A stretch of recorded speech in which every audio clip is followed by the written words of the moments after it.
ہمارے رپورٹر عرفان سدوزئی موجود ہیں۔ عرفان، آپ ہمیں کنفرم کر سکتے ہیں کہ صدر مملکت کی طرف سے 8 فروری کی تاریخ کے اوپر اتفاق کر لیا گیا اور الیکشن کمیشن بھی اس سے متفق؟ جی، الیکشن کمیشن نے بالآخر آج طویل ڈیلیبریشنز کے بعد یہ اعلان کر دیا ہے کہ ملک میں جو آئندہ عام انتخابات ہیں وہ 8 فروری کو ہی ہوں گے۔ اس سے قبل جو الیکشن کمیشن نے صدر سے مشاورت کی تھی، اس کے بعد ایک مشاورتی اجلاس ہوا جس میں اٹارنی جنرل آف پاکستان بھی آئے اور مشاورت کرنے کے بعد وہ دوبارہ صاحبان صدر گئے، اور اسی دوران الیکشن کمیشن نے پریس ریلیز کے تھرو میڈیا کے نمائندوں کو آگاہ کیا کہ حکومت نے جو الیکشن کمیشن ہے اس نے ملک میں آئندہ عام انتخابات جو ہیں وہ 8 فروری کو کروانے کا اعلان کیا ہے۔ جی، یعنی عرفان، یہ 8 کی تاریخ جو ہے یہ صدر مملکت کی پیش کردہ تاریخ ہے؟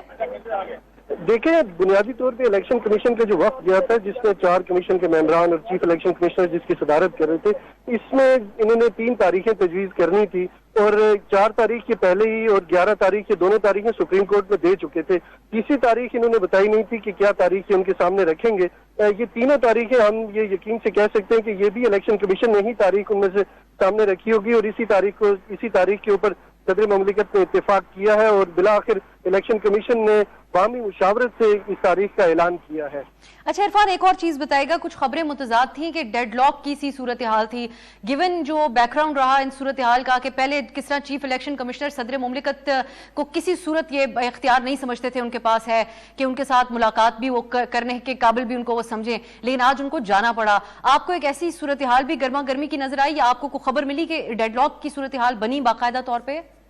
دیکھیں، ٹو سم ایکسٹینٹ یہ چیز تھی، صدر مملکت 2 مرتبہ چیف الیکشن کمشنر کو بلا چکے ہیں خطوط کے ذریعے، انہیں کہا ہے کہ آپ ایوان صدر آئے، مشاورت کریں اور اس کے بعد ملک میں عام انتخابات کے لیے تاریخ دیں، تو چیف الیکشن کمشنر نے کہا کہ پارلیمنٹ نے انہیں بااختیار کر دیا اور وہ الیکشن کی تاریخ کا خود اعلان کریں گے، اور الیکشن کمیشن کی ہی ذمہ داری ہے اعلان کرنے کی۔ تو کتراتے رہے ہیں الیکشن کمیشن کے جو حکام ہیں، خاص کر کے چیف الیکشن کمشنر، تو آج ان کا ایوان صدر جانا ایک بہت بڑی ڈیولپمنٹ تھی، اور ایوان صدر میں مشاورت کے بعد جب وہ واپس آئے تو ان کی باڈی لینگویج سے ہی لگ رہا تھا کہ بہت خوشگوار ماحول میں ملاقات ہوئی ہے، اور تقریباً آدھا گھنٹہ ملاقات اس کے بعد جو مشاورت رہی وہ اٹارنی جنرل سے رہی، اور اس کے بعد دوبارہ انہوں نے آپس میں بھی مشاورت کی، اور یوں لگ رہا ہے کہ صدر مملکت سے جو اتفاق ہوا ہے وہ اسی ڈیٹ کے اوپر ہوا ہے، اور یہ باہمی جو مشاورت کا نتیجہ ہے کہ یہ تاریخ سامنے آئی ہے۔ اور ڈیڈ لاک یقیناً تھا اس سے پہلے، کیونکہ صدر مملکت چاہ رہے تھے کہ جو اسمبلیاں ٹوٹی ہیں یہ تحلیل کی گئی ہیں، اس کے بعد جو آئین میں دیا گیا وقت ہے 90 دن کا، اس کے بعد فوری طور پہ الیکشن کمیشن کی ذمہ داری ہے کہ وہ الیکشن کروائیں، کیونکہ الیکشن کمیشن جتنا آگے جا رہا ہے یہ آئین کی خلاف ورزی ہے بنیادی طور پر۔ عرفان، آپ کا بہت شکریہ۔